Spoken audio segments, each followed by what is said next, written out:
Благодарам, подпредседателе. Колеги претеници, вака, јас мислам дека овој процес, без разлика колку има некое, да речем, поместување галама во јавноста, ја мислам дека во главном поминува незабележено, затоа што народот у суштина не знае, затоа што не се експерти, што уствари им се спрема. Ја ќе се обидам тоа да го појаснам тука.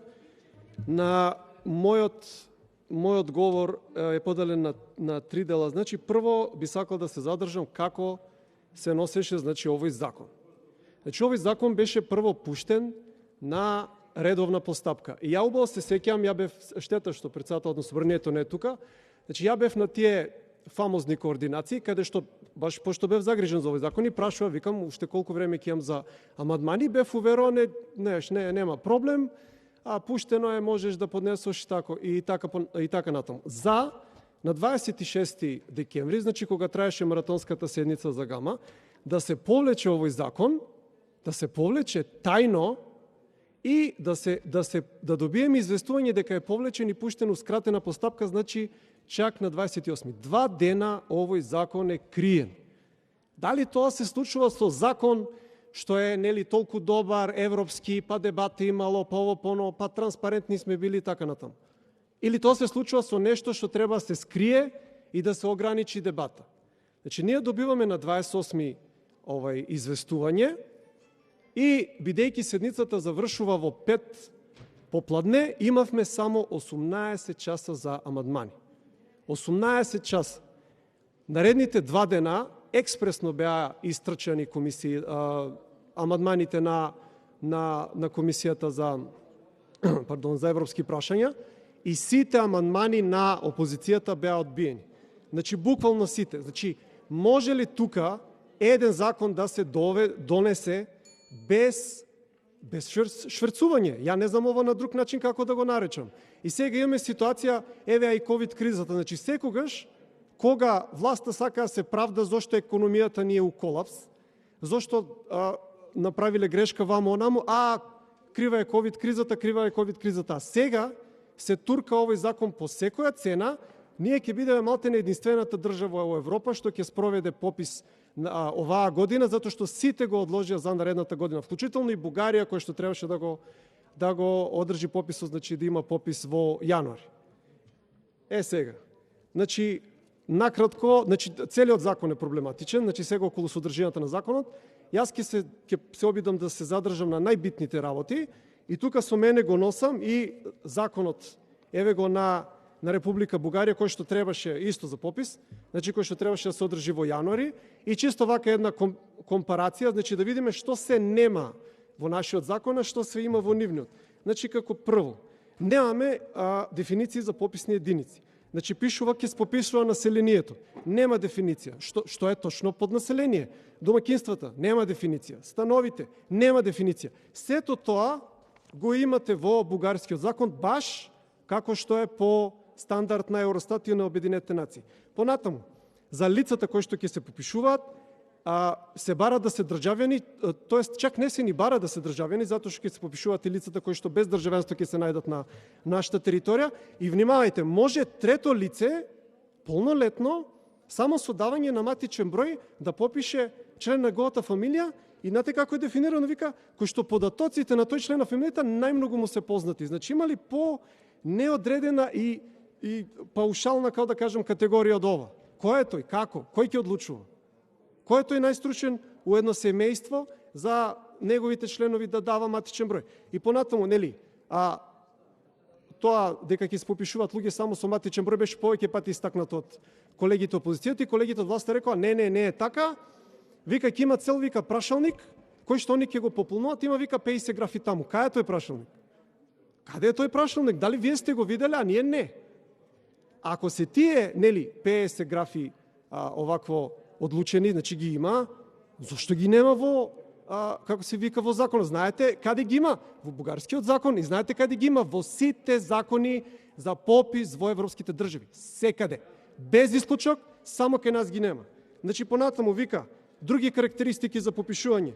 Географски, нема дефиниција. Демографски, нема дефиниција. Економски, образовни, миграциони, етничко-културолошки, религиозни инвалидитет, нема дефиниција. Пак ќе кажам, тука ги има сите тие дефиниции. И во Евростат се барат. Значи, ова фрлање магла на очите на јавноста нема да ви успее, значи се возите на тој факт дека, исто како и ние тука, јавноста не е, нели како сите ние тука, јавноста нели не е стручна, па нема време баш све да провери што е како е. Значи сето тоа се бара по Евростат и вие го немате. Понатаму, документите се дефинирани како, вика, соодветни документи. Што е тоа соодветни документи? Може за некој соодветни документи е членска книжка од библиотека, например. Зашто не пишува лична карта, пасош, државјанство и така натаму?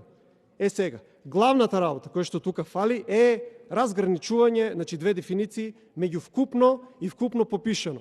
Без тоа, значи, што е резидентно население? Кое население живее тука, а кое не? Без тоа, вие немате закон. Вие немате закон за попис. Со тоа имате вака еден, како да кажам, неодреден текст, кој што ја не знам зашто друго би послужил, единствено за демографски и етнички инженеринг.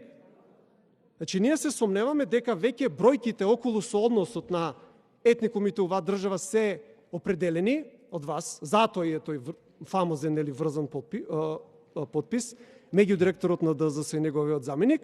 И сега горе, значи ќе си иде топ-даун, ќе си иде од згора надолу.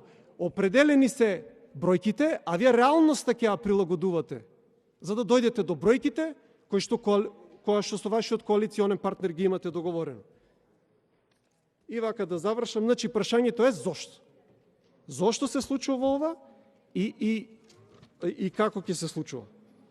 Значи, во држава во која што на огромен дел од моите колеги, моќта, политичката моќ, а со тоа и парите, значи, затоа што кај нас партиите буквално се претворени во акционерски друштва, значи во држава во која што со закон моќта на одредени лица зависи од демографски карактеристики, вие нема никогаш да имате попис како статистичка операција. Никогаш. Никогаш.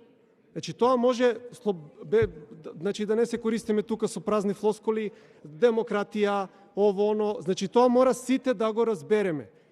Тие фамозни 20%, кои што ги броиме од 2001 до сега, значат моќ, значат пари и некој од тоа нема да се откаже.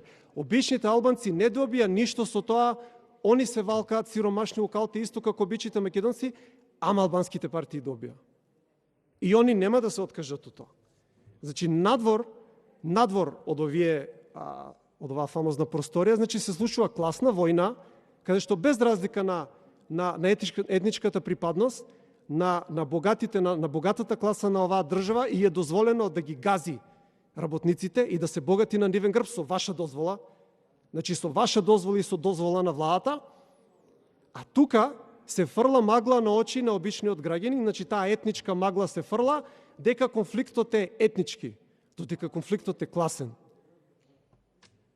И вака, значи, ние деновиве имаме добиено многу дојави, како да кажам, од лица кои што веќе ќе учествуваат во овој процес, кои што се многу загрижени, кои што анонимно ни доставуваат информации. И сега, и претходно беа спомнати нели тие фамозни датабази кои ќе користиме, кои што не се апсолутно ажурирани. Краток коментар, во Бугарија, која што е од 2007-2008 членка на ЕУ, тие датабази ќе се користат само како за компарација. Значи, они не се подпират на датабазите на кои што ние наводно ќе се подпираме. Значи, што би била целта на овој демографски етнички инженеринг? Тоа е уништувањето на врзивното ткиво на оваа држава. Што е врзивно ткиво во оваа држава? Тоа е македонската култура, македонскиот јазик и македонците. Зошто? Зашто само тие се распространети во секое каче на оваа држава и преку нив другите етникуми се разбираат и се поврзуваат.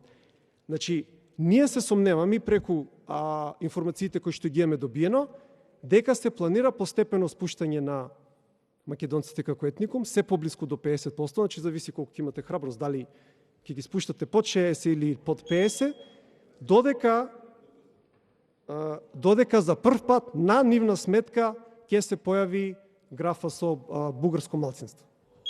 За да се заокружи процесот кој што се тера заедно со преговорите со Бугарија, бугарскиот договор, И заврши времето. тоа се вика предметот историја кој што се укинува и така натаму. Благодарам.